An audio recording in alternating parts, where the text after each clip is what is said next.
संका समाधान। बोलिए देवादिदेव 1008 मूल नायक श्री मुनि सुरवतनाथ भगवान की जय जय जय। बोलिए गुणायतन प्रणीता संका समाधान प्रवर्तक भावना योग प्रवर्तक प्रखर वक्ता परम पूज्य 108 मुनिवर श्री प्रमाण सागर जी मुनिराज की जय जय जय। बोलिए परम पूज्य 108 मुनिवर श्री अरह सागर जी मुनिराज की जय जय जय। प्रिय दर्शकों, पारस चैनल, जिनवाणी चैनल एवं प्रमाणिक ऐप के माध्यम से प्रसारित होने वाले आज के संका समाधान के कार्यक्रम से जुड़े सभी दर्शकों एवं श्रोताओं का मैं हार्दिक अभिनंदन करता हूं। आपको लिए चलूं संका समाधान की ओर। इसके पूर्व रोज की तरह हम लोग सभी सामूहिक रूप से गुरुदेव के चरण कमलों में सवने त्रिवार नमोस्तु निवेदित करते हुए उनके मंगल में आशीर्वाद से अपने आप को अभिषेक कर कृतार्थ करेंगे। तो हाथ जोड़िए, मस्तक झुकाइए और बोलिए मेरे साथ, नमोस्तु गुरुदेव, नमोस्तु गुरुदेव, नमोस्तु गुरुदेव। बोलिए मुनिवर श्री प्रमाण सागर जी महाराज की, मुनिवर श्री अरह सागर जी महाराज की। पूज्य गुरुदेव, आपकी अनुमति से अब मैं अपने दर्शकों और श्रोताओं को संका समाधान की ओर लिए चलता हूँ। गुरुदेव, प्रथम प्रश्न मैं उपस्थित कर रहा हूँ भागलपुर, रेशम नगरी भागलपुर बिहार से श्री आकेश जैन का। वो कह रहे हैं गुरुदेव, मैं एक अति विनम्र वाचक स्वभाव का व्यक्ति हूँ। अगर कोई मुझसे अपमानित तरीके से बात करता है तो मुझे अत्यंत दुख होता है और विनम्र वाचक होने के कारण मुझे अपमान की प्रतिक्रिया देने में कठिनाई होती है। इस वजह से मुझे खुद में दुर्बलता का एहसास होता है। गुरुदेव, ऐसा क्यों होता है, कृपया मार्गदर्शन करें। देखिए, आपने अपने आप को विनम्र निरूपित किया है और साथ ही आप ये भी कह रहे हैं कि कोई मुझसे अपमानजनक शब्दों का प्रयोग करता है तो मुझे दुख होता है। इसका मतलब ये है कि आप अपमानजनक बातों से प्रभावित होते हैं, यानी आप अपने आप को खुद को अपमानित महसूस करते हैं। ये विनम्र व्यक्ति की पहचान नहीं है। विनम्र व्यक्ति वो नहीं जो केवल औरों की विनय करता हो। विनम्रता की पहचान है जो अपने अपमान को भी सह ले, विनम्रता पूर्वक। तो अपनी विनम्रता को और वृद्धिंगत कीजिए। मैं अपना नजरिया और व्यवहार ठीक रखूं ये मेरे हाथ में है, पर औरों का व्यवहार मेरे अनुकूल हो ये मेरे हाथ में थोड़ी है। तो मुझे चाहिए कि मैं सामने वाले का स्वभाव मानकर, उसकी प्रवृत्ति मानकर उसे सहज रूप से स्वीकार करूं। और कोई कितना भी गलत लहजे में बात करे, भले वो अपमानजनक प्रतीत हो, अपने आप को अपमानित महसूस करने से बचे, रास्ता अपने आप प्रशस्त होगा। पूज्य गुरुदेव, अम्बा जिला मुरैना मध्य प्रदेश से श्री राकेश जैन भंडारी कह रहे हैं, गुरुदेव, अपने आत्मसम्मान के साथ असंभव को संभव कैसे किया जाए कि दीपक भी जलता रहे और आंधियां भी चलती रहें, कृपया मांग। दीपक भी जलता रहे और आंधियां भी चलती रहें। आत्मसम्मान के साथ असंभव को कैसे संभव बनाए कि दीपक भी जलता रहे और आंधियां भी चलते रहे? सीधा सा उपाय है, दीपक के चारों ओर एक मजबूत चिमनी रख दो। अगर चिमनी के सुरक्षा कवच के मध्य दीपक होगा तो चाहे कितनी तेज आंधी चले, दिया जलता रहेगा, वो बुझेगा नहीं। तो हमारे जीवन में संयम होना चाहिए। जब तक हम संयम का सुरक्षा कवच अपने इर्द गिर्द नहीं रखेंगे, तब तक जीवन के झंझावातों से अपने आप को बचा नहीं सकेंगे। इसलिए आप चाहते हैं कि दिया भी जले और आंधियाँ भी चले। आंधियाँ तो चलेगी, ये स्वाभाविक है। अब हम दिया अगर जलाते हैं तो उसकी सुरक्षा के लिए हमें चारों तरफ चिमनी लगाना जरूरी है। पूज्य गुरुदेव, पुणे महाराष्ट्र से मिहिका सुदीप गांधी कह रही हैं, महाराज जी, मैं 6 साल की लड़की हूँ। मेरी दादी रोज़ सुबह आपका प्रवचन, जाप, अनुष्ठान और शाम को संग का समाधान सुनती है। मैं भी खेलते खेलते सुनती हूँ। महाराज जी, मेरी शंका यह है कि मैं जब खेलते खेलते जाप अनुष्ठान के जाप और मैं स्वस्थ हूँ, मैं शांत हूँ बोलती हूँ, तो घर पे सब डांटते हैं कि खेलते समय नहीं बोलना, अभिनय होता है। तो महाराज जी, इसमें मुझे दोष लगा क्या? और मेरी एक शंका यह है कि जो बड़े महाराज जी के लिए आप जाप अनुष्ठान करते हो, तो पार्श्वनाथ भगवान के ही जाप क्यों देते हो, दूसरे तीर्थंकर क्यों नहीं? क्या बीमारी में पार्श्वनाथ भगवान का ही जाप देना चाहिए? कृपया मेरी शंका। किसने पूछा है? ये है मिहिका सुदीप गांधी, पुणे से। कितने बरस? और कह रही है मैं 6 साल की लड़की हूँ। 6 साल की बच्ची ये सवाल कर रही है। सवाल तो बड़ों का लग रहा है, नाम 6 साल का है। लेकिन देखो, सही बात है, बच्चे अगर खेल खेल में भी धर्म सीखते हैं तो हमें सिखाना चाहिए। हाँ, धर्म करते समय खेल नहीं करना चाहिए, लेकिन बच्चों को अगर खेल खेल में भी सीखने की रुचि होती है तो हमें सिखा देना चाहिए। अगर इसी बहाने उन्हें जाप याद होता है, इसी बहाने भावना योग के प्रति उनका झुकाव बढ़ता है, तो कोई बुराई नहीं। सीख जाने के बाद उन्हें प्रेम से समझाएं कि बेटे, यदि इस जाप अनुष्ठान को तुम एक जगह चित्त से करोगे तो ज़्यादा लाभ मिलेगा। खेल के मत करो, चित्त से बैठ करके करो, तो ये आपके लिए विशेष लाभकारी होगा। तो हम अच्छे से समझाएं, बच्चों को मना करने की जगह उन्हें ठीक रीति से समझाने का प्रयास करें, तो वो उनके भविष्य के लिए अच्छा होगा। दूसरा सवाल पूछा है कि पार्श्वनाथ भगवान की ही जाप क्यों कर सकते हैं? तो पार्श्वनाथ की नहीं करते, जिनकी करते तो पूछते इनकी क्यों कर रहे? अरे 24 में ही किए ना, बाहर तो नहीं किए, है ना। अब रहा सवाल पार्श्वनाथ के लिए, तो ये जाप के लिए अपनी अपनी श्रद्धा होती है। हमारी दृष्टि में ये जाप अमोघ जाप है, हमारी इसमें बड़ी श्रद्धा है, हम इस जाप का प्रयोग करते हैं। आप भी कीजिए, आगे बढ़िए। पूज्य जी, बड़गांव मध्य प्रदेश से राजेंद्र जैन, पत्रकार विक्की जैन कह रहे हैं जी, मेरा प्रश्न आपके प्रवचन से है। आज के दौर पढ़ाई लिखाई का, आज का दौर पढ़ाई लिखाई का है। हम बच्चों को बाहर पढ़ाई के लिए अकेले ही भेजते हैं। हम उन पर कैसे निगरानी रख सकते हैं कि वो अच्छी संगति में है या बुरी संगति में? बच्चों को आप बाहर भेजें। आपने पूछा हम निगरानी कैसे रखें कि वे अच्छी संगति में या बुरी संगति। उन्हें समय समय पर मिलिए। बच्चे अगर बाहर जा रहे हैं तो कभी उनके बीच भी रहिए। मैं एक ऐसे परिवार को जानता हूँ जिसका बेटा बॉम्बे पढ़ रहा था, एनएम में था, अलग से फ्लैट रख करके रखा। 4 बच्चे एक फ्लैट में रहते थे। फ्लैट में रहते थे तो उसकी माँ बीच बीच में जाती थी, बच्चों के बीच वो रहती थी और 15-15 दिन रह के आती थी। बच्चों के साथ वो केवल ये बोल के जाते थे कि बच्चे तुम लोग अपने बाहर का खाना खाते हो, मैं चाहती हूँ कि मैं तुम्हें अपने हाथ का खाना खिलाऊं।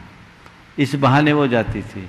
उसका मकसद केवल ये था कि दूर रहने के बाद भी बच्चों का मुझसे जुड़ाव बना रहे और उनकी प्रवृत्तियों को मैं वाच कर सकूं।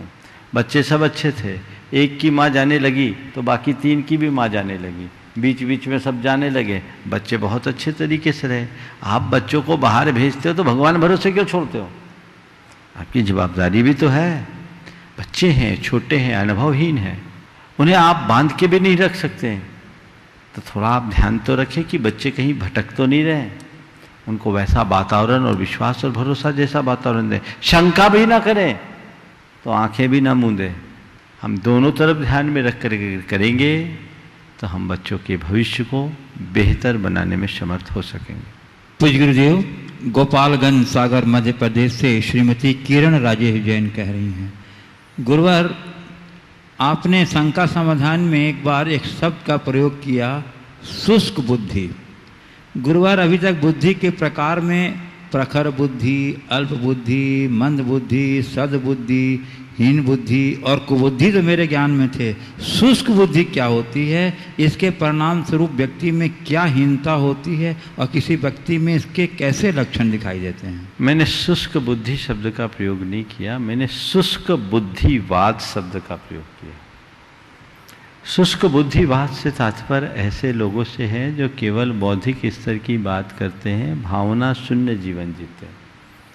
ये बुद्धिवाद है, जहाँ हर बात में केवल कैलकुलेटिव हिसाब किताब होता है, हर बात को केवल बौद्धिक दृष्टि से ही नापा तोला जाता है, और शुष्क बुद्धिवाद है, और हमें ऐसे बुद्धिवाद से बचना चाहिए। पूज्य गुरुदेव, जबलपुर मध्य प्रदेश से ऐसा बुद्धिवाद मनुष्य को असहिष्णु बनाता है, असंवेदनशील बनाता है, क्रूर, क्रोधी और प्रमत्त बनाता है, जीवन की समरसता को नष्ट करता है। अगर जीवन में सरसता और समरसता बनाए रखना चाहते हैं, सरलता और सहिष्णुता को, भाव प्रवणता को, प्रेम और आत्मीयता को विकसित करना चाहते हैं, तो बौद्धिकता के साथ जीवन में भावनात्मक विकास भी होना चाहिए। पूज्य गुरुदेव, जबलपुर मध्य प्रदेश से सुश्री आस्था जैन कह रही हैं, गुरुदेव मैं जबलपुर से हूँ, मेरी उम्र 10 वर्ष है। महाराज जी, मैं जानना चाहती हूँ कि आप रोज अपने प्रवचन में देवाधिदेव 1008 महावीर स्वामी की जय कहते हैं। यहाँ देवाधिदेव का क्या मतलब है, मुझे समझ में नहीं आता है। साथ ही महाराज जी, आप सुबह जाप करने के शुरू में ओम सम्यक दर्शनाय नमः आदि कहते हैं, एवं जाप के अंत में भी यही कहते हैं। मेरी जिज्ञासा यह है कि जाप के पहले व आखिरी में अर्थात 2 बार बोलने की क्या आवश्यकता है? कृपया मेरी शंका का समाधान। बहुत अच्छा सवाल किया है, छोटे से बच्चे ने किया है, पर यह सवाल बड़ों के मन में भी उठता होगा, उठना चाहिए। देवाधिदेव का मतलब क्या है? लोक में बहुत सारे देव हैं जिनको हम देव मानते हैं। भगवान उन देवों के भी देव हैं, क्योंकि वे देवता भी उनकी पूजा करते हैं। तो जो देवों के भी देव हैं वे देवाधिदेव हैं। हमारे तीर्थंकर भगवतों को 100 इंद्र प्रणाम करते हैं। आप लोग पूजा में बोलते सत इंद्र नमस्कर शीशधार। तो जो इंद्रों के भी पूज्य हैं, देवों के भी पूज्य हैं, आराध्य हैं, वे देवाधिदेव हुए ना। इसलिए हम भगवान महावीर ही नहीं, अपने सभी तीर्थंकर भगवंतों को, पूज्य परमात्मा को देवाधिदेव के नाम से संबोधन देते हैं। दूसरी बात आपने पूछा है जाप के आदि और अंत में ओम सम्यक दर्शनाय नमः, ओम सम्यक ज्ञानाय नमः और ओम सम्यक चारित्राय नमः का उच्चारण क्यों? हमारी साधना का मूल लक्ष्य मोक्ष है, और मोक्ष की प्राप्ति का साधन है सम्यक दर्शन, सम्यक ज्ञान और सम्यक चारित्र। हम ये जो जप करते हैं उसमें हमारा उद्देश्य हमारे सम्यक दर्शन, सम्यक ज्ञान और सम्यक चारित्र की पुष्टि होनी चाहिए। सारे संसार के लोगों में सम्यक दर्शन, सम्यक ज्ञान और सम्यक चारित्र विकसित होना चाहिए। इस भाव से हम जाप की आदि में और जाप की संपन्नता के बाद भी मेरा ध्येय यही है, मेरा इष्ट यही है, मेरा लक्ष्य यही है, मेरा प्राप्तव्य यही है, ये सोचकर हम सम्यक दर्शनाय नमः, ओम सम्यक ज्ञानाय नमः और ओम सम्यक चारित्राय नमः का उच्चारण करते हैं। पूज्य गुरुदेव, तेवरी जिला कटनी, तिवरी, तिवरी बोलो, तिवरी, तिवरी, हाँ, बाजू में तिवरी, हाँ, तिवरी हाँ। जिला कटनी मध्य प्रदेश से शौर्य जैन कह रहे हैं। महाराज जी, मैं 10 वर्ष का हूँ। आज क्या बात है, बच्चे का सवाल है, बोलो। हाँ, मुझे शाम को कभी नींद नहीं आ जा, कभी कभी नींद आ जाती है, तो मेरी दादी मुझे उठाकर कहती है उठो, 2 ही टाइम नहीं सोते। पर क्यों नहीं सोते ये नहीं बताती। अब आप मुझे बताइए क्यों नहीं सोते? बहुत अच्छा सवाल है। संध्या वेला में नहीं सोना चाहिए। इस समय आप अगर कभी सोएं, अनुभव करें तो बड़ी गाढ़ी नींद आती है। हमारे यहाँ रात्रि के 4 प्रहर बताए, रौद्र प्रहर, राक्षस प्रहर, गंधर्व प्रहर और मनोहर प्रहर। 6 बजे से सुबह 6 बजे तक के 12 घंटे के रात्रि के 4 प्रहर माने जाते हैं। एक प्रहर 3-3 घंटे का होता है। 6 बजे से 9 बजे का प्रहर रौद्र प्रहर होता है। उसके बाद 9 से 12 तक का समय राक्षस प्रहर का होता है। 12 से 3 का समय गंधर्व प्रहर कहलाता है और 3 से 6 का समय मनोहर प्रहर कहलाता है। रौद्र प्रहर में शयन नहीं करना चाहिए। रौद्र प्रहर को टालकर और हो सके तो थोड़ा साधकों के लिए राक्षस प्रहर भी टालें। तो इसलिए 9 बजे के आसपास शयन करना चाहिए। राक्षस प्रहर और गंधर्व प्रहर आपके शयन का प्रहर है। मनोहर प्रहर में व्यक्ति को जाग जाना चाहिए। एक स्वस्थ और वयस्क व्यक्ति को करीब 6-7 घंटे की नींद आवश्यक है। तो अगर 9 बजे सोता है तो 4 बजे तक उसे बिस्तर छोड़ देना चाहिए। बच्चे हैं तो 8-5 बजे तक बिस्तर छोड़ दें, उससे बुद्धि स्थिर बनी रहती है, मन अच्छा होता है। और आप देखेंगे कि कभी जल्दी सो जाएं तो आपकी थोड़े देर में ज़्यादा नींद पूरी हो जाएगी और वो मूर्छा जैसी होती है। इससे हमारी स्मृति क्षीण होती है, बुद्धि कुंद होती है और अन्य बीमारियों का भी कारण बनता है। इसलिए ऐसे समय में हमें नहीं सोना चाहिए।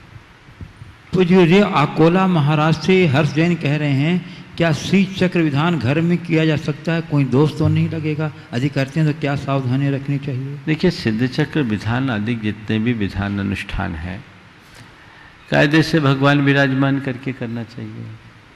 लेकिन अभी तो सब चीज़ें वर्चुअल हो रही, तो भगवान विराजमान करने की व्यवस्था नहीं है। यदि कहीं पर कोई विधान हो रहा है और आप टेक्नोलॉजी के माध्यम से वो आराधन कर रहे हैं, मंत्र आपके घर अनुगूंजित हो रहा है, तो इस आपातकालिक स्थिति में बुरा नहीं है। आप उसे कर सकते हैं और अपनी द्रव्य सामग्री को चढ़ाकर पशु पक्षियों को खिला सकते हैं, उसका सदुपयोग कर सकते हैं, इसमें कोई हानि नहीं। लेकिन विशेष रूप से अनुष्ठान करना उचित नहीं है। अनुष्ठान करने के लिए जहाँ द्रव्यक्षेत्र काल भाव की शुद्धि हो वहीं करना चाहिए। पूज्य गुरुदेव, पिपलोद जिला सूरत गुजरात से श्री अशोक गांधी कह रहे हैं, गुरुदेव हाइकू प्रवचन श्रृंखला में आपने कहा था कि इंसान की एक चीज़ नक्की है, वह है मृत्यु। तो हम मृत्यु की तैयारी हमें कैसे करनी चाहिए? और 50 साल की उम्र के बाद मृत्यु के पहले हमें कौन कौन से आर्थिक, सामाजिक और धार्मिक कार्य निपट लेने चाहिए जिससे हमारी मृत्यु समय अच्छी से बीते? देखिए, बात सही है। मृत्यु को सुधारने के लिए क्या करना चाहिए? जीवन को संभालना चाहिए। जिनकी जिंदगी ढंग की होती है उन्हीं की मृत्यु भी ढंग की होती है। जिनकी जिंदगी बेढंगी होगी उनकी मौत भी बेढंगी होगी। तो हम चाहते हैं कि मेरी मृत्यु अच्छी हो, तो हमें अच्छा जीवन जीने का अभ्यास करना चाहिए और उसके लिए प्रारंभिक तैयारी करनी चाहिए। आपने पूछा 50 साल की उम्र के बाद जीवन में कौन से धार्मिक, सामाजिक और पारिवारिक जिम्मेदारियों में परिवर्तन लाना चाहिए। मैं कहता हूँ 50 में आते ही 5 चीज़ों को शून्य करने का अभ्यास बढ़ा देना चाहिए। जिनने 50 पार कर लिया है या जो 50 के निकट हैं वे, और जो आज भले 25 के ही हैं, वे भी अभी से ऐसा तय करके चले तो वे अपने जीवन का भरपूर रस ले पाएंगे। आज ये प्रसंग आया है प्रवचनों में, तो इस विषय में मैंने अनेक बार मार्गदर्शन दिया है, पर शंकर समाधान में मेरे ख्याल से शायद इस तरह की बात पहली बार आई है। मैं थोड़े विस्तार से चर्चा करना चाहूँगा और ये आप लोगों के जीवन के लिए एक बहुत अच्छा मार्गदर्शन भी बनेगा। मनोविज्ञान के अनुसार हमारे जीवन के 4 चक्र होते हैं, 14-14 वर्षों के।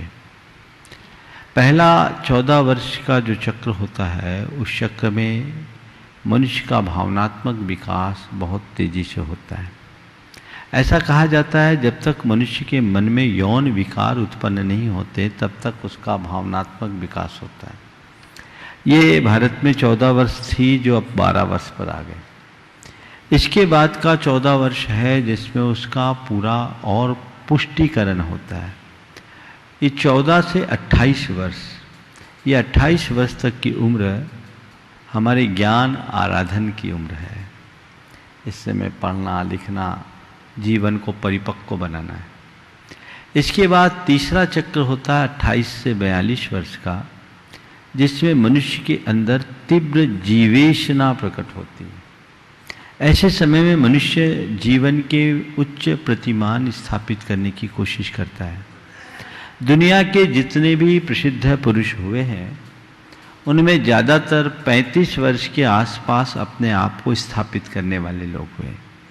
क्योंकि 28 से 42 वर्ष की उम्र में जो हमारे अंदर की जिजीविषा होती है वो बहुत प्रबल होती है और व्यक्ति ऊर्जा उमंग के साथ अपने जीवन को एक रचनात्मक दिशा देता है।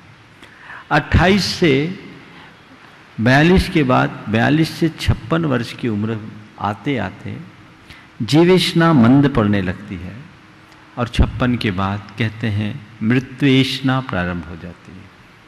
व्यक्ति का एक मोड़ आना शुरू होता है कि अब बहुत हो गया, अब मैं अपनी धारा बदलूं।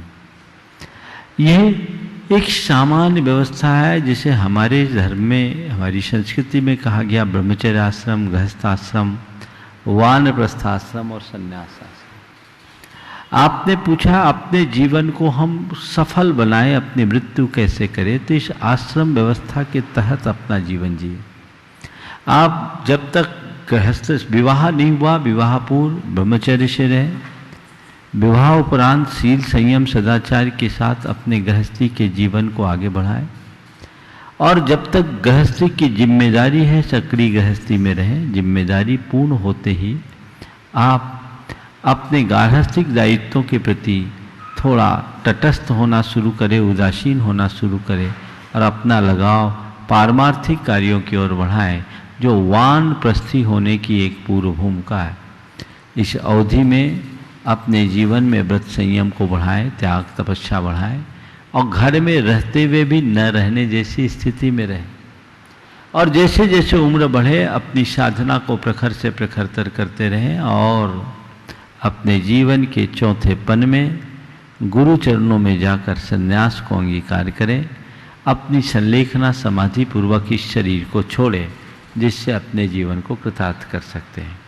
आपने पूछा है 50 के बाद क्या करें। मैंने अभी कहा 5 चीजें शून्य करो। 5 चीजें शून्य करने का मतलब है सबसे पहले अहंकार को शून्य करना शुरू करो। एक तो सबसे पहले मैं आपको सुझाव ये दूंगा कि प्रत्येक व्यक्ति को जिस दिन वो गृहस्थी में पैर रखे उस दिन उसे ये तय कर लेना चाहिए कि मुझे कब तक सक्रिय गृहस्थी में रहना है। जीवन के आखिरी तक कोल्लू का बैल बन करके जीना है या अपने जीवन के लिए भी कुछ करना है। जब तक मेरी संतान पैर पर खड़े न हो, योग्य न बने, दायित्व संभालने लायक न हो, तब तक ही मुझे सक्रिय गृहस्थी में रहना चाहिए। अगर वो हो जाए तो धीरे धीरे घर के और व्यापार के दायित्व उनके कंधे पर सौंपते हुए हमें स्वयं के उत्तरदायित्व का पालन करना चाहिए, स्वयं के प्रति जागरूक होना चाहिए। तब हम अपने जीवन का मार्ग आगे बढ़ा सकेंगे। तो मैं कह रहा हूँ 50 साल की उम्र से इसकी शुरुआत होनी चाहिए। जो अगर आप अपनी साधना को आगे बढ़ाए तो 5-10 सालों में आप अपने आप को भीतर से पूरी तरह तैयार कर सकते हैं। सबसे पहला अहंकार को शून्य करो। अहंकार को शून्य मतलब अब आप घर में हो तो अब अपना अहम चलाना, हुक्म चलाने की आदत से बचिए। अब हम घर के मालिक नहीं हैं, मेहमान हैं। ऐसी मनोवृत्ति अपने भीतर जगाइए। अपने अहंकार को धीरे धीरे कम कीजिए, कर्ता बुद्धि को बंद कीजिए। मैं नहीं रहूंगा तो क्या होगा? अरे जब चले जाओगे तो भी तो होगा। किस बात का कर्ता बुद्धि?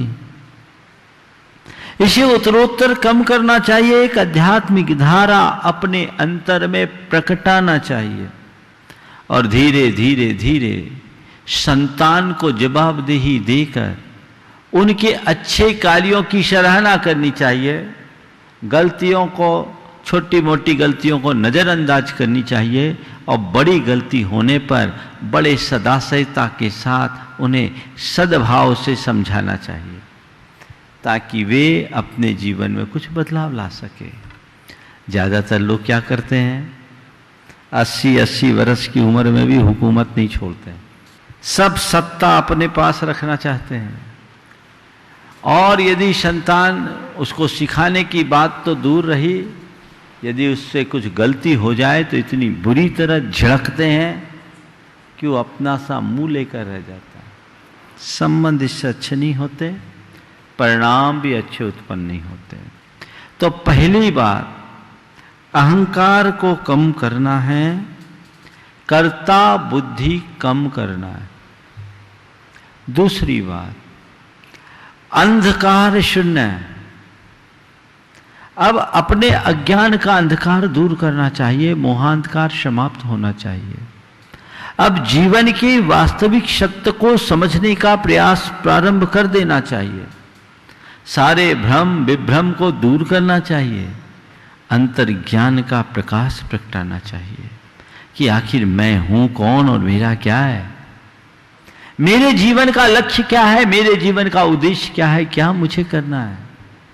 ये अंधकार धीरे धीरे शून्य करना शुरू करो। मुझे मालूम है एक दिन में नहीं होगा, लेकिन आज शुरू करोगे तो आगे चलकर ऐसा हो सकेगा।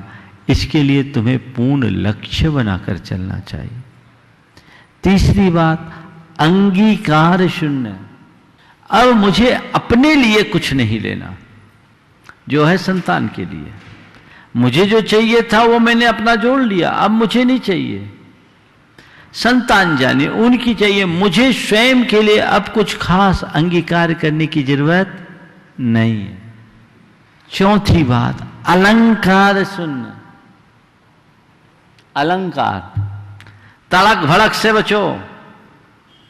अब सफेद ड्रेस में रहो, सादे ड्रेस में रहो। पर क्या बताऊं, हमने तो अभी उदयपुर चातुर्मास था, एक 80 वर्ष की दादी जी को जींस और टॉप में देखा। दुनिया आगे बढ़ रही है, सब अप टू डेट बने रहना चाहते हैं, एकदम स्मार्ट बने रहना चाहते हैं। दुनियादारी के लिए तुम रहो। तो मैं मजाक नहीं कर रहा हूं, मैं जो यथार्थ है वो बोल रहा हूं।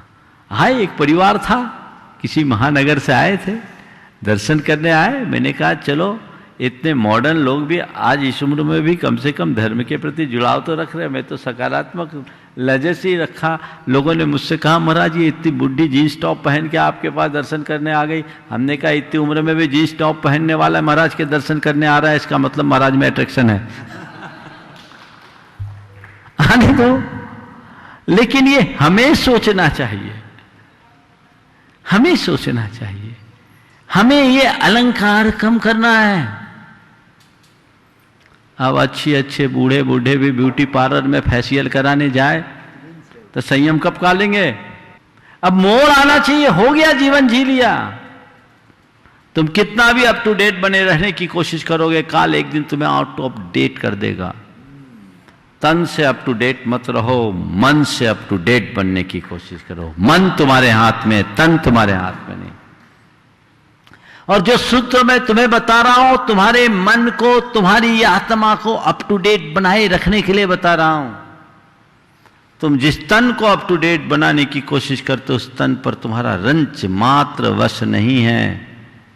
पर मन की चाहो तो 100% तुम्हारे वश में हो सकता है। अलंकार शून्य और अधिकार शून्य।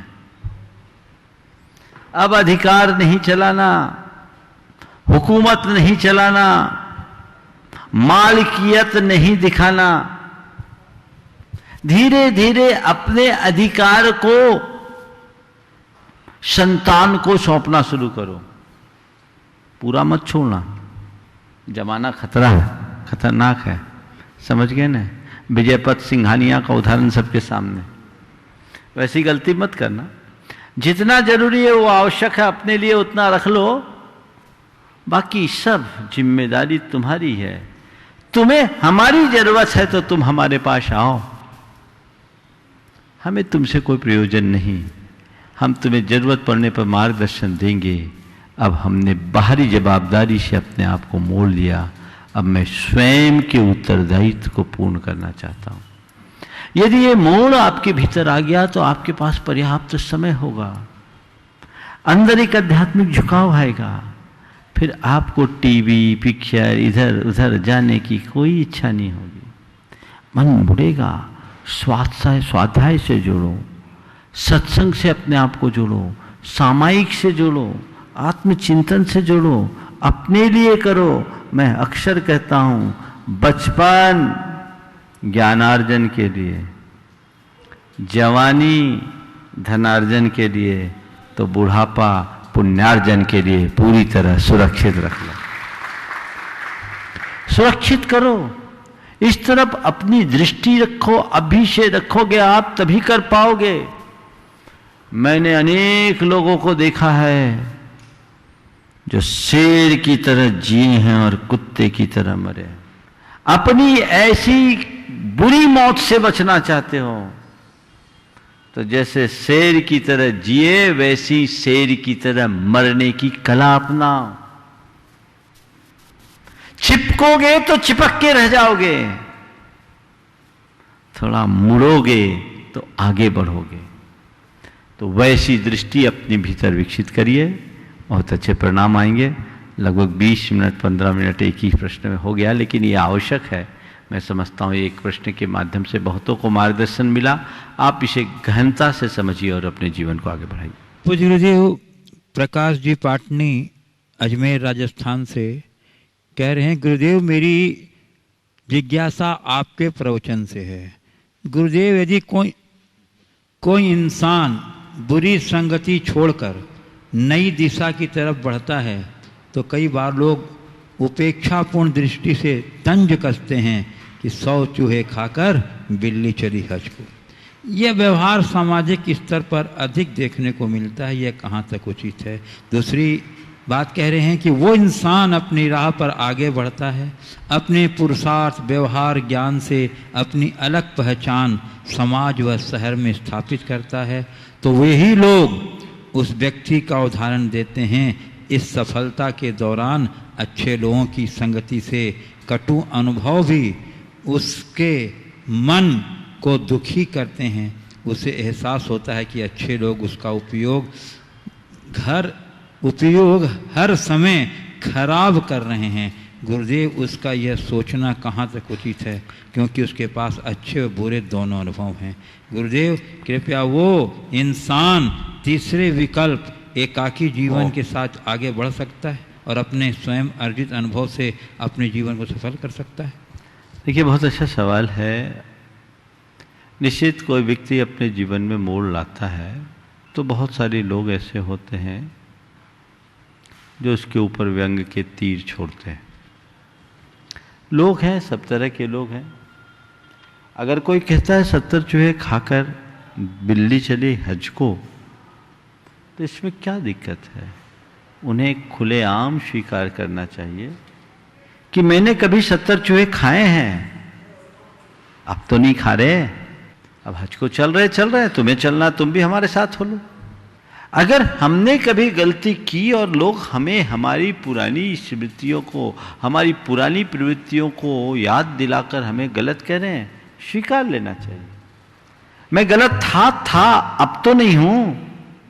मैंने यही सीखा है कि गलत से गलत इंसान भी अपने जीवन को बदल सकता है, और हर संत का एक अतीत होता है और अपराधी का एक भविष्य। तुम मेरे अतीत को मत देखो, भविष्य को देखना। ये एक प्रकार का परिचय, हालांकि इस तरह का व्यवहार नहीं करना चाहिए, इससे व्यक्ति डिमोटिवेट होता है। हमें ऐसे व्यक्ति को गले लगाना चाहिए, आगे बढ़ाना चाहिए, प्रोत्साहित करना चाहिए। लेकिन समाज में नकारात्मक दृष्टिकोण रखने वाले लोग अधिक हैं, उनके अंदर नकारात्मकता भरी है, इसलिए लोग इस तरह के व्यवहार ज़्यादा करते हैं, जिससे लोग हताश होते हैं। लेकिन जो आपने प्रश्न का दूसरा पहलू रखा कि ऐसे ही लोग जब अपने दम पर सफल हो जाते हैं तो बहुत सारे लोग उनके इर्द गिर्द आ जाते हैं, लेकिन और उनका उदाहरण देते कि देखो ये आदमी ऐसा था और ऐसा हो गया, ये उदाहरण बन जाता है। तो मैं ऐसे ही लोगों के लिए कहता हूँ कि जिन लोगों को शुरुआती दौर में लोग ऐसा कहते हैं, उन्हें ऐसे लोगों को अपने सामने उदाहरण बना के रखना चाहिए जिनको लोग आज उदाहरण बना रहे हैं। आप जिस व्यक्ति के सफलीभूत होने के बाद आज उदाहरण देते देख रहे हैं, उन्हें भी कभी लोगों को सुनना पड़ा होगा, सुनना पड़ेगा। और रहा सवाल, हम लोगों को कैसे भरोसा दिलाएं कि हम अब बदल गए? तो गुरुदेव का एक हाइकू है, मत दिलाओ विश्वास लौट आता आचरण से। मत दिलाओ विश्वास लौट आता आचरण से। तुम्हारा आचरण अच्छा हो, व्यवहार अच्छा हो, तो अपने आप खोया हुआ विश्वास लौट आएगा। मेरे संपर्क में ऐसे अनेक लोग हैं जो कभी शराब से कुल्ला किया करते थे, आज 7 प्रतिमा के व्रत पालन कर रहे हैं,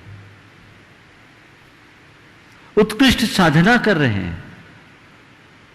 लोग उनका उदाहरण देते हैं। हां, शुरुआत में उन्हें भी झेलनी पड़ी, तो वो तो हमारी परीक्षा है। यदि मैंने अपना लक्ष्य बदला है तो मुझे उसके लिए समर्पित होना ही पड़ेगा, तभी हम जीवन में सफलीभूत होंगे। एकाकी होकर के जीना आज के सामाजिक वातावरण में नहीं है। हाँ, अप्रभावित होकर के जीने का रास्ता जरूर अपनाना चाहिए। पूज्य मैं यहाँ उपस्थित जिज्ञासुओं को वेद जैन गृह लक्ष्मी कटनी, वेद जैन है, आ रहे हैं गुरुदेव, जब तक आ रहे हैं तब तक प्रामाणिक समूह के सदस्य श्री शिरीष जैन पुणे से पूछ रहे हैं, गुरुदेव आज सुबह प्रवचन में आपने कृष्णा की कहानी सुनाई जिसमें एक माता ने क्षमा का अभूतपूर्व उदाहरण प्रस्तुत किया। भारतीय संस्कृति में क्षमाशील जीवों को भी पूजा जाता है और विरोधी हिंसा करने वाले रावण को मारने में निमित्त रामचंद्र को भी। अगर हम क्षमा करते हैं तो भी एक सकारात्मक उदाहरण प्रस्तुत करते हैं और विरोधी हिंसा करते हैं तो भी नकारात्मक लोगों में भय उत्पन्न करते हैं कि वो गलत कार्य न करें। दोनों का ही समर्थन हमारी संस्कृति करती है। तो गुरुदेव कैसी परिस्थिति आने पर कौन सा उपाय एक व्यक्ति को करना चाहिए, क्षमाशीलता का या विरोधी हिंसा? बहुत अच्छा सवाल है। और आज का सुबह का जो प्रकरण था, बहुत लोग भावुक हुए और प्रसंग ही ऐसा था। हमें क्षमाशीलता भी अपनानी चाहिए और जरूरत पड़ने पर आतताई, अपराधी, उपद्रवी का वो सबक भी सिखाना चाहिए। आपने पूछा कब ऐसा करें? जब किसी से कोई वैयक्तिक बात हो और जिससे बहुत लोगों का हित न जुड़ा हो और क्षमा मांगने पर स्वपर का हित होता हो, क्षमा करने से स्वपर का हित दिखता हो, व्यक्ति के सुधार की संभावना दिखती हो, वहां संघर्ष करने की जगह क्षमा कर देना चाहिए, जैसा आज के उदाहरण में हुआ। क्योंकि अगर कृष्णा की माँ, बिरजू की माँ सुखिया ने अपना बयान नहीं बदला होता तो कृष्णा को बड़ा दंड मिलता, पर इससे सुखिया को कुछ नहीं मिल पाता। वो तो इस चीज को महसूस कर रही थी कि जो हिंसा हुई है, हत्या हुई है, वो आदतन अपराधी के द्वारा नहीं हुई, और वो उस चीज को महसूस कर रहा, उसके भीतर सुधार की संभावना है। मैं समझता हूं कृष्णा को दंड मिलती तो शायद नहीं सुधरता, पर क्षमा से उसका हृदय बदल गया। तो एक उदाहरण हुआ, इससे कृष्णा को भी लाभ हुआ, कृष्णा की माँ को भी लाभ हुआ और सुखिया को भी मिला। वो अपने खोए बेटे को तो नहीं पा पाई, लेकिन एक ऐसे समर्पित पुत्र को पाली जो उसके बेटे से भी ज्यादा उसकी सेवा कर रहा है। तो हमें ऐसे मौके पर क्षमा का रास्ता अपनाना चाहिए। लेकिन जब कोई सामाजिक शत्रु बन करके आता है, जिसके कृत्य से समाज को, संस्कृति को, कुटुंब को, परिवार को, देश को, धर्म पर आंच आती हो, तो वहां हमें क्षमा नहीं करना चाहिए, वहां उसे सबक सिखाना चाहिए। कुछ दिन पहले एक प्रकरण आया था, एक महानुभाव ने जैन साधुओं के बारे में कोई टिप्पणी कर दी थी। मैंने बोला था ये अक्षम है, तो किसी का एक सवाल आया था, शायद नंबर नहीं आ पाया, मुझे विमल जी ने बताया तो था, मैंने कहा रख लेना, कि आप एक तरफ तो सबको क्षमा करने की बात कर रहे हो, अक्षम में ये क्या है? ध्यान रखना, हमारे शास्त्रों में लिखा है, धर्म नासे क्रिया ध्वंसे संवित्तो तत्व विप्लवे अपृष्टैरभिवक्तव्यम जिन सिद्धांत सुरक्षण। जहां धर्म का नाश हो, क्रिया का ध्वंस हो, तत्व में विप्लव हो, तो वहां बिना पूछे भी बोलना चाहिए, चुप बैठने का काम नहीं, वहां मोर्चा संभाल लेना चाहिए, ताकि दोबारा कोई ऐसा न कर सके। उसे सबक सिखाना जरूरी है। रामचंद्र जी ने रावण के विरुद्ध अस्त्र उठाया, वो उनकी मजबूरी थी, और एकाएक अस्त्र नहीं उठाया। रावण से युद्ध करना उनका लक्ष्य नहीं था, सीता को सकुशल वापस लेना उनका ध्येय था। उन्हें स्वीकार लिया। रामचंद्र जी के व्यक्तिगत जीवन पर कोई आघात होता, कोई कुछ करता तो वो उसे क्षमा कर सकते थे, वो क्षमा की मूर्ति थे।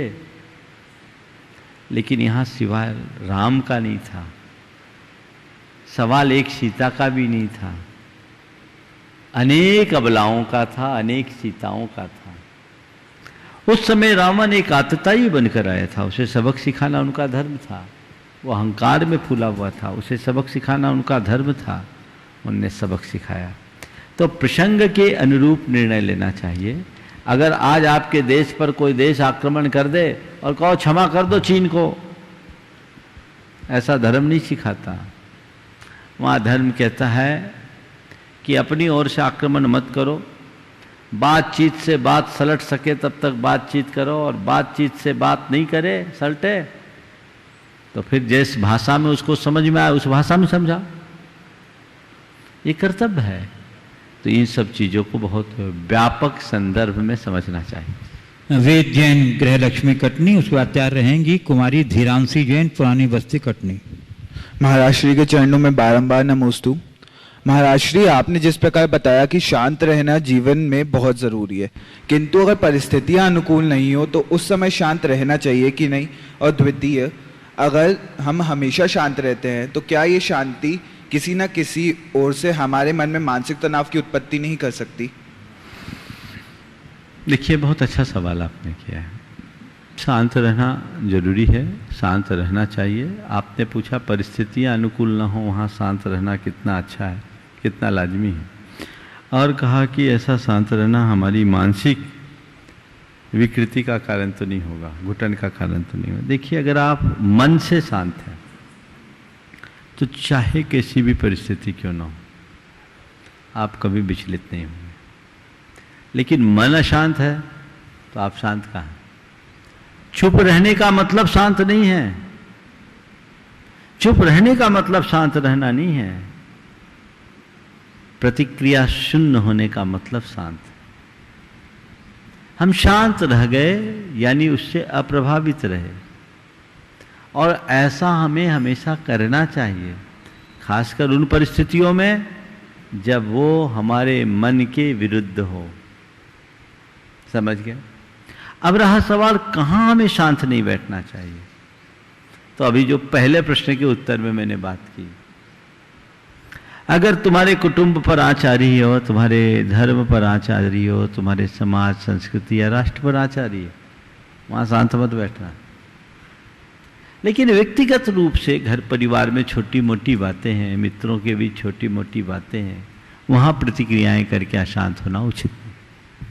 धीरांशी जैन आ रही हैं। इसके पूर्व गुरुदेव, एक प्रश्न मॉडल टाउन दिल्ली से श्री NC जैन के द्वारा प्राप्त हुआ है गुरुदेव। वो कह रहे हैं नमोस्तु पूर्वक कि कल मुनि श्री विराट सागर जी महाराज ने आपके साथ बिताए 11 वर्षों का अनुभव बताया, और आपके वात्सल्य के बारे में बताते हुए वो काफ़ी भावुक हो गए।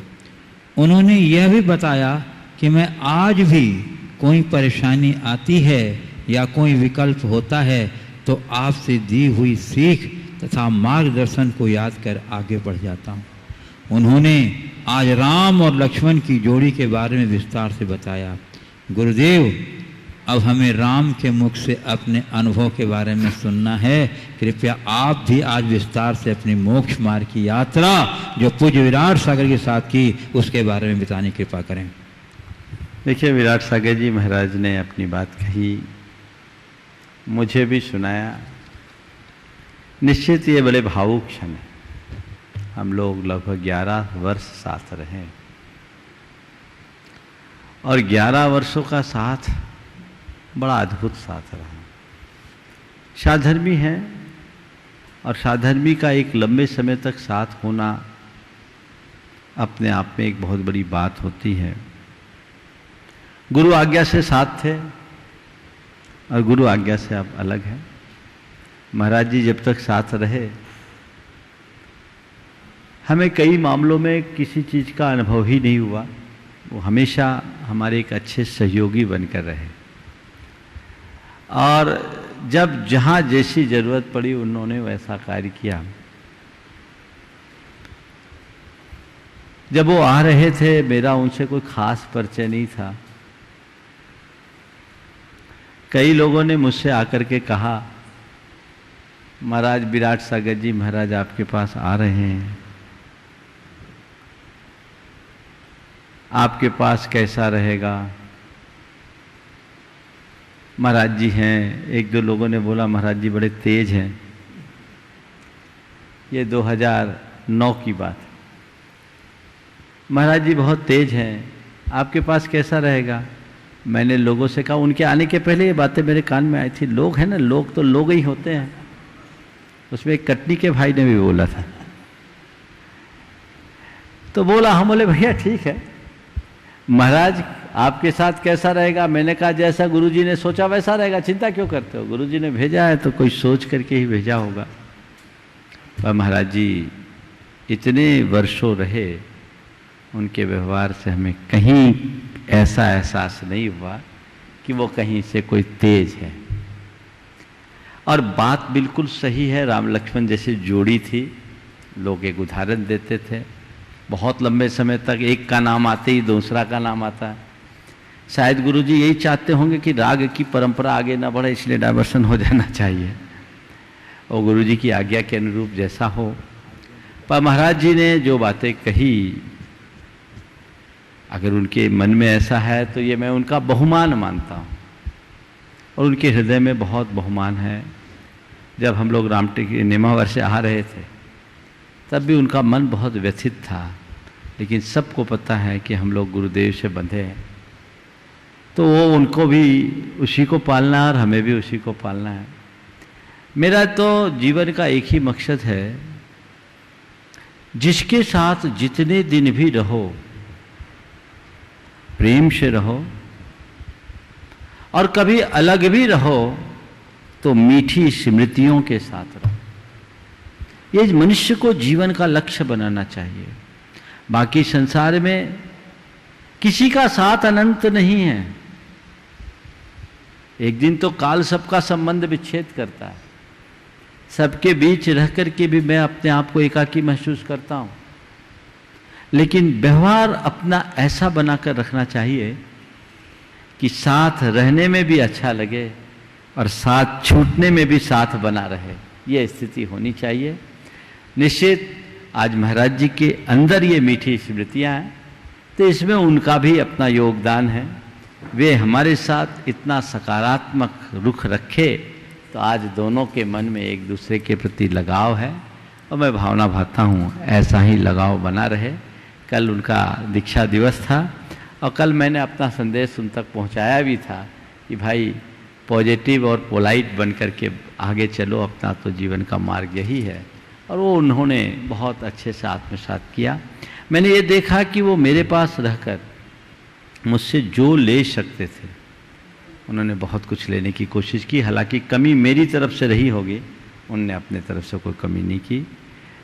मैं उनके प्रति बहुत सद्भावना रखता हूँ और ये चाहता हूँ कि कल वो मेरी ही तरह इसी प्रखरता के साथ जिन शासन की प्रभावना करते हुए अपने जीवन के चरम लक्ष्य को प्राप्त कर सके। कुमारी धीरांशी जैन पुरानी बस्ती कटनी, उस बात तैयार रहेंगे श्रीमती मनीषा सुखमाल जैन कटनी।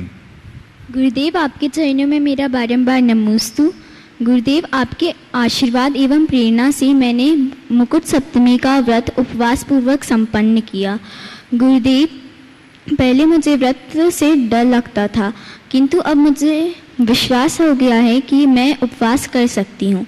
गुरुदेव मेरे अंदर छुपी अनंत शक्तियाँ एवं संभावनाओं को मैं कैसे अनंत शक्तियाँ एवं संभावनाओं को प्रकट करने के लिए मुझे और क्या करना चाहिए ताकि मैं मोक्ष मार्ग पर उत्साह के साथ निरंतर बढ़ती रहूं? बस धीरे धीरे अपना लक्ष्य बढ़ाते जाओ और पुरुषार्थ करते जाओ। क्षमताएं हमारे अंदर बहुत होती है, हमारा आत्मविश्वास कमज़ोर होता है। जैसे जैसे आत्मविश्वास जगता है हम आगे बढ़ते हैं, हमारी क्षमताएं बढ़ते जाती हैं। देखो शिखर जी के पहाड़ की वंदना किए नहीं किए? नहीं किए अभी तक? नहीं महाराज। हाँ, पिंकू कराओ। तो जो लोग शिखर जी की वंदना करते हैं 27 किलोमीटर, 9 किलोमीटर चढ़ना, 9 किलोमीटर की बनना, 9 किलोमीटर उतरना। सामान्य रूप से तो लोग आधा किलोमीटर चलने में आज परेशान हो जाते हैं, लेकिन 27 किलोमीटर की लंबी चढ़ाई किसके बल पर चढ़ते हैं? आत्मविश्वास के बल पर। जो व्यक्ति आधा किलोमीटर चलने में असमर्थ है, वो 27 किलोमीटर की पहाड़ी को पार कर सकता है।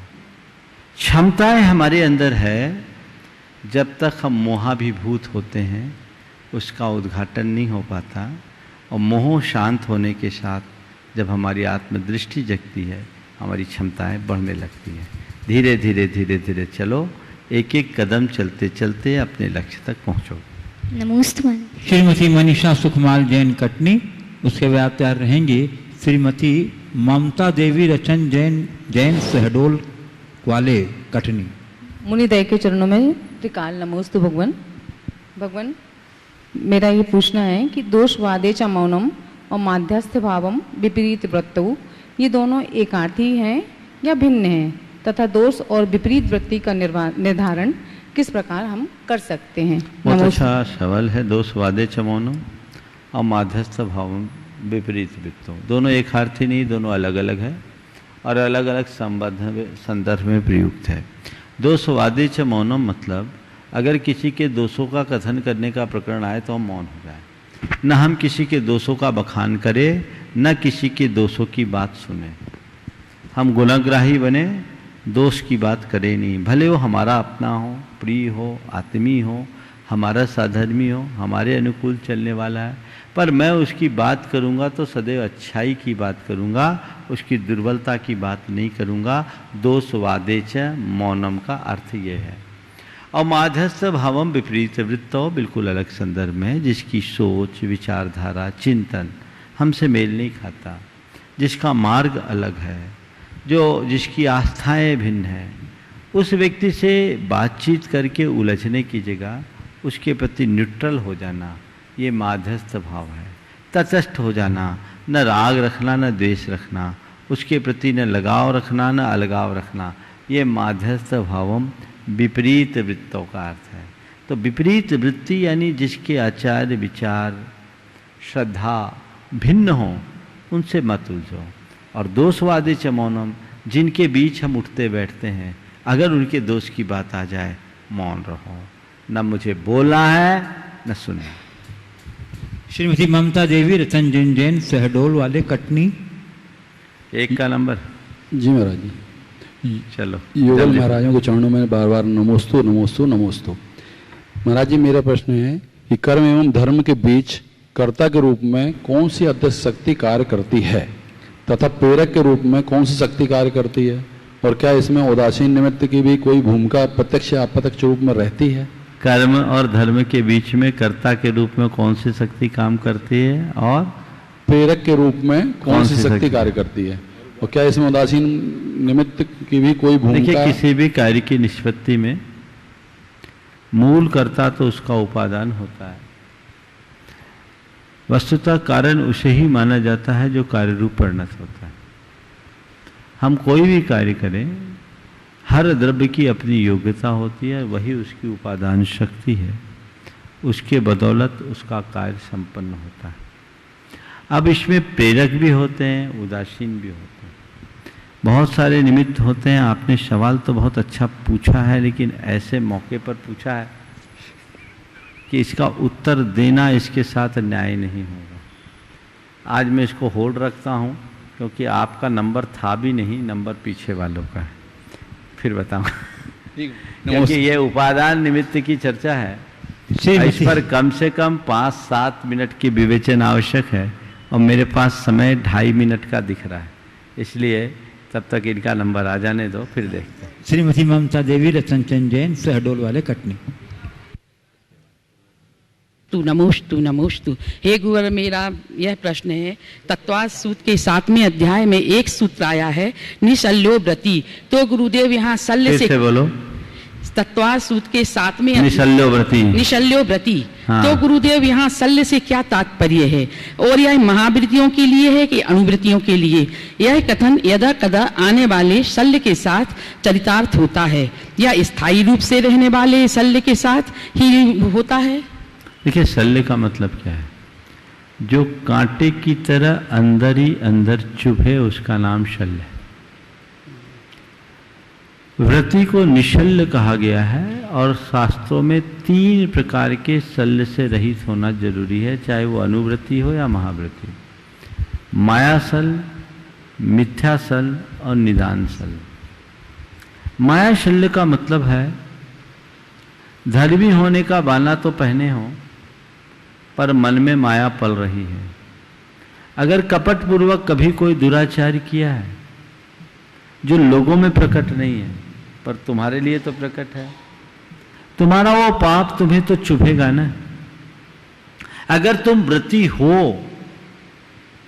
तो पहले गुरु के पास जाकर अपने द्वारा किए गए उस पाप का प्रायश्चित लेकर अपने चित्त का शुद्धिकरण करो, निश्चल हो, नहीं तो तुम्हारा ये शल्य तुम्हारी प्रगति में बाधक बनेगा। इसी प्रकार मिथ्या धर्म का भाना अपनाने के बाद भी अगर मिथ्यात्व के प्रति तुम्हारा झुकाव और लगाव बना हुआ है तो ये मिथ्या शल्य, उसको अलग करो, इसका ऑपरेशन जरूरी है। और तीसरा है निदान शल्य, यानी भावी भोगों की प्रबल आकांक्षा का रखना, रात दिन उसी में ही दत्तचित्त बने रहना। ये तीनों शल्य बड़े हानिकारक है, और इन शल्यों के निवारण के बाद ही जीवन का उद्धार होगा। समय आप सबका हो गया, यहीं पर विराम। नमस्ते। बोलिए परम पूज आचार्य गुरुवर श्री विद्यासागर जी महाराज की।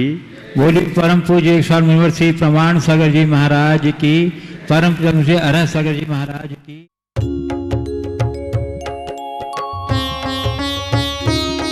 शक का समाधान।